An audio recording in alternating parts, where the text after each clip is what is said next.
How's it going, guys? Tony from HonestXboxReviews.com taking a look at that Hard Reset Redux, which saw a release on the Xbox One on June 3rd. You can pick it up here in the UK for $15.99. In the States, you can expect to pay $19.99.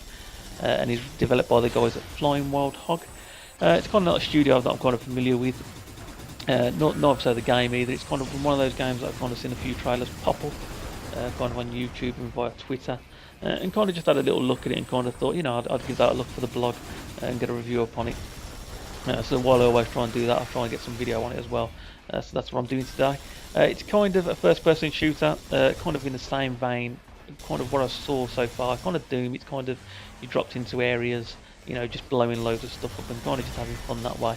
While the story is there, it's kind of not one that's kind of, I guess, entertained me so far in the kind of 2 hours I've put into it so far. So it's kind of took a back seat while I've kind of just enjoyed basically just blowing things up, as hopefully you're kind of seeing the gameplay following.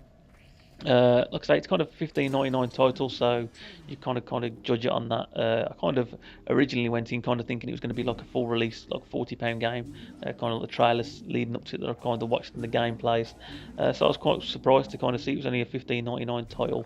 But now playing it, kind of you can kind of see that because, like I say, from what I've played so far in the 2 hours, it kind of, I get the feeling it's going to come across a bit later on, kind of, in the 6 or 7 hour mark, kind of getting a little bit repetitive of kind of doing the same thing, of kind of just going in, blowing some things up, and progressing for the level. But we'll kind of see how that goes. Like I say, it's kind of harsh to judge it just on 2 hours of play, and I'll do that on a kind of written review kind of late next week, sometime, I guess about Friday.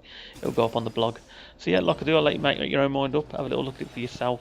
Like I say, it's out now for $15.99 in the UK, $19.99 in the States. And just let me know in the comments below if you've picked it up or if you're going to pick it up after watching this. And just thanks for watching. I'll speak to you soon. Bye.